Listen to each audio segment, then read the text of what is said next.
खास हरियाणा देखने वाले भाई सारे दर्शकों ने सोनू वाली राम राम। इस टाइम पे भाई उचाना में और उचाना में धरना लगा रखा है। सिक्किम शौकीन हमारे साथ में हैं।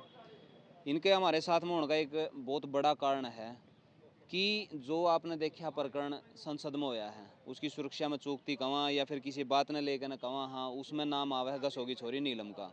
और इनके साथ में वो काफ़ी बार आपने नज़र आई है, बहुत सारे आंदोलनों में वो साथ में आपने इसका नज़र आवेंगी, बहुत सारी तस्वीरें में इनके साथ में नज़र आवेंगी। तो आज उसे मामला थी लेकर नहीं है, यहाँ पर बैठे हैं, उनकी रियायती लेकर है। किस तरह से इस मामला ने देखा है उसे बारे में आप बात करें। सबसे पहले राम राम जी। राम राम जी। जो प्रकरण संसद में होया है सभी ने देखा है और जो मेन स्ट्रीम मीडिया है उसमें इसको अलग अलग एंगल देकर बताया जाने लग रहा है और अलग अलग तरीका से इसको प्रेजेंट कराया जावा है।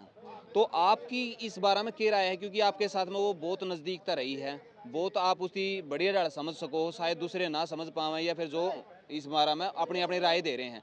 आप क्या सोचो हो कि वह किस तरह की छोरी थी और यू मामला थी, आप किस तरह का देखो? सबसे बड़ी बात तो ये है कि जो नीलम आज़ाद है ना, वो वाक्य में आज़ाद है, वो विचारों से भी आज़ाद है, वो अम्बेडकरवादी है, वो भगत सिंह को पढ़ती है, वो छोटू राम को पढ़ती है। जो सर छोटू राम को पढ़ता है, यानी अन्याय के खिलाफ कहीं भी आवाज़ थी। आपने देखा कि जैसे मेरे साथ रहती थी, हम लगातार बात करते थे, डिस्कस करते थे, हम लगातार आंदोलन और धरने में थे। तो लास्ट में ये बात होती थी हमारी, क्या करें कि कुछ ऐसा किया जाए कि कुछ बदला जा सके। ये बदला नहीं जा रहा, लगातार हम 4 साल से पैसे भी लगा रहे हैं, टाइम भी वेस्ट कर रहे हैं, पर राजनेता या जो सत्ता है वो हमारी सुन नहीं रही। इस तरह की बातें होती थी। वो क्रांतिकारी विचारों की लड़की थी और जब भी हमारी कहीं फोटो सेशन होता था, यहाँ तक कि यदि हम रास्ते में कहीं जाते थे तो भगत सिंह जैसा कहीं फोटो था जो मेरा वायरल हो रहा, तो हम फोटो भी ये चाहते थे कि भगत सिंह के साथ हो। तो हमारी विचारधारा में कहीं ना कहीं हम ये मानते हैं कि भगत सिंह लौट के आ गया। एक और नहीं, धाराएं इतनी संगीन लगाई गई हैं। जी दूसरी बात अलग अलग जगह थे, हरियाणा के भी नहीं थे, जी कोई जी यूपी का था, कोई कहीं का था, कोई कहीं का था, या उरान जीनते थी। जी।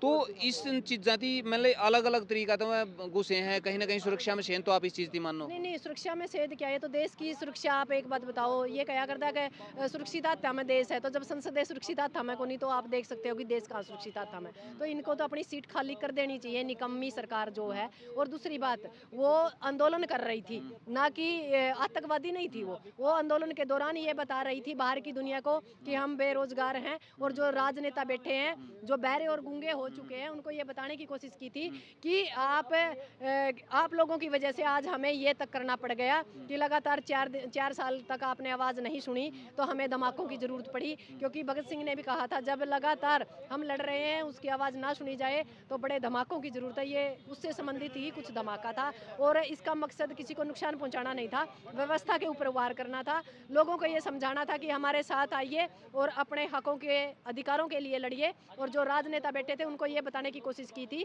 कि आपको काम कहाँ करना है। तो आपको इस बारे में या फिर आपके किसी साथी को इस बारे में पहले पता था कि भाई वो नीलम आज़ाद इस तरह का काम करेगी? नहीं, कई बार हमारी डिस्कस होती थी इस मामले में कि भई क्या किया जाए, पर उस दौरान ये नहीं, क्योंकि एक बार मेरी भी इसके ऊपर बात हुई थी, तो नीलम आज़ाद के मेरे विचार यहाँ से अलग हो गए। मैंने एक ही बात कहा, भगत सिंह ने अपनी कुर्बानी दे दी, जो गलत लोग थे वो आज सत्ता के अंदर आ गए हैं, काले अंग्रेज।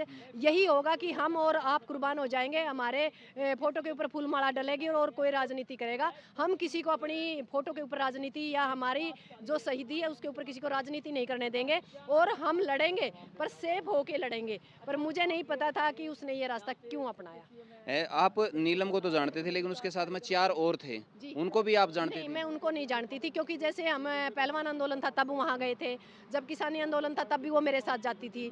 तो मैं उनको पर्सनली मैं नहीं जानती थी। उन बच्चों को मैंने कल पहली बार मीडिया पे देखा है। मैं सिर्फ नीलम आज़ाद को जानती थी। नीलम आज़ाद, आपको पता है कि पीछे एक प्रकरण हुआ था, उसमें भी लास्ट टाइम तक बिल्कुल मेरी बैकबोन बन के मेरे साथ खड़ी रही थी।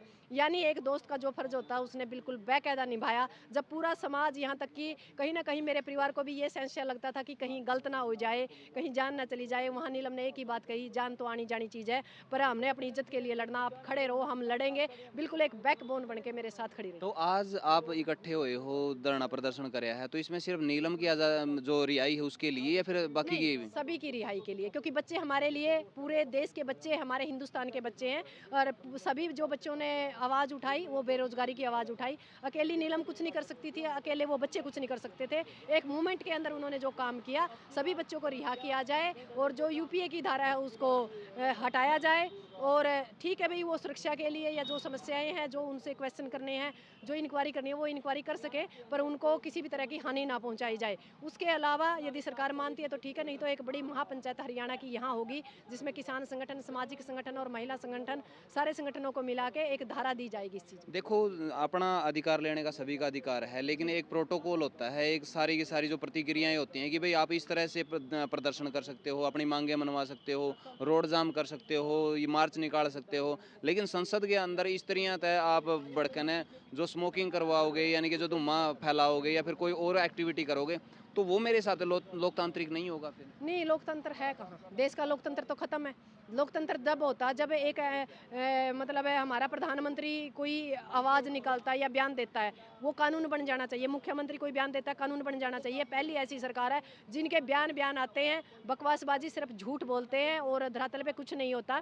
तो लोकतंत्र तो बाकी बचा नहीं है इस देश के अंदर, लोकतंत्र तो खत्म हो चुका है। जब लोकतंत्र खत्म हो गया तभी तो वहाँ तक जाने की ज़रूरत हमें पड़ी। यदि इस देश के अंदर लोकतंत्र होता तो फिर हमें वहाँ तक धमाके करने की ज़रूरत नहीं थी। तो जो और किसान नेता है, चाहे हम राकेश टिकैत की क्यों ना बात करें, उनका बयान आपने सुना है? हाँ, बिल्कुल सुना है जी। उन्होंने कहा कि ये किसी किसान संगठन से नहीं है, ये किसी किसान संगठन की सदस्य नहीं है, पर जहाँ भी ज़रूरत पड़ी, इस बेटी ने पहलवानों वाला आंदोलन हो, किसान आंदोलन हो, हमारा खटखट टोल पे, हमारा उचाणा पे लगातार हमारा साथ दिया, जब भी इसको टाइम मिला। ये है कि परमानेंट नहीं आती थी ये, हो सकता है महीने में 2 दिन आ गई या 3-4 महीने में 5-7 दिन आ गई, तो मतलब लगातार ये टच में थी। जो पहलवानों वाला आंदोलन है, लगातार 3 दिन मेरे साथ थी, गई भी मेरे साथ थी, आई भी मेरे साथ है। मतलब इसकी विचारधारा क्रांतिकारी विचारधारा थी और ये आतंकवादी नहीं थी, ये सिर्फ व्यवस्था को हिलाने का काम इसने किया। इसने इस देश की व्यवस्था को बताया कि हमें किन कामों पर काम करने की जरूरत है। तो वही दिन चुना गया है जो 2001 में दिन था, संसद के ऊपर हमला की जो साजिश थी, जो होया था, तो वही दिन क्यों चुना गया है? क्योंकि जब भी भाजपा थी, आज भी भाजपा है, क्योंकि जब भी निकम्मी सरकार थी, आज भी निकम्मी सरकार है। जब निकम्मी सरकार होती है तो उस व्यवस्था को हिलाने की जरूरत है और दिन से कोई मतलब नहीं। बाकी 13 जो तारीख है मेरे लिए बहुत शुभ होती है। नहीं, एक और है, नहीं देखो, जैसे वो प्रकरण था और ये प्रकरण है, जो भगत सिंह वाला प्रकरण था, उसमें भी आज भी जो कानूनी रूप है वो दोषी माना है भगत सिंह ने, अपने दिलों में आज भी राज करे हैं। तो वो चीज़ें हैं कि कानून तो आज भी उसको दोषी कैटेगरी से बाहर नहीं निकाल पाए। अंग्रेजों के जो कानून है ना, उसमें आतंकवादी है वो। हम्म। हमारे लिए तो उससे बड़ा कोई भगवान नहीं है, जिसकी वजह से आज हम खुली मतलब हवा के अंदर सांस ले रहे हैं। तो हम आतंकवादी नहीं मानते। हाँ, ये बात है, कल गोरे अंग्रेजों को जो हमारे क्रांतिकारी लोग थे वो आतंकवादी लगते थे। अब ये काले अंग्रेज हैं, इनको हम आतंकवादी लगते हैं। आपने देखा किसान आंदोलन के दौरान आतंकवादी, खालिस्तानी, इन्होंने हमें भी तो कहा था। कोई बड़ी बात नहीं है और लगातार केस लगना, लगातार कोर्टों के चक्कर काटना, ये हमारे नसीब की बात है कि हमने भारत जैसे देश में जन्म लिया और जिसका हम भुगतान कर रहे हैं। तो आगे किस तरह का कदम उठाया जाएगा? क्योंकि देखो, कानून अपना काम करेगा और किसान अपना काम करेगा, तो किस तरह का? नहीं, कदम तो यही है कि हमारी बेटी को और उन बच्चों को आज़ाद किया जाए। यदि सरकार आज़ाद नहीं करेगी, यूपीए का जो कानून उस पे लगाया उसको रद्द नहीं करेगी, तो हम कोई बड़ा फैसला लेंगे, क्योंकि ये हमारे इलाके की बेटी है और लगातार हर मामले में उसने बड़े अपने आप को साबित करने की कोशिश की है। तो भैया, आपने सिक्किम शौकिन के विचार जाने, आपने वो पूरा प्रकरण भी देखा होगा, मामला भी देखा होगा, उसका बारे में आपके कुछ सोचो हो और इनके विचारों से आप कितने सहमत हो, अपनी जो प्रतिक्रिया है नीचे कमेंट बॉक्स में आप जरूर दियो। वीडियो ने शेयर कर दियो। मिला नेक्स्ट वीडियो में, तब तक के लिए जय हिंद, वंदे मातरम, जय जवान जय किसान।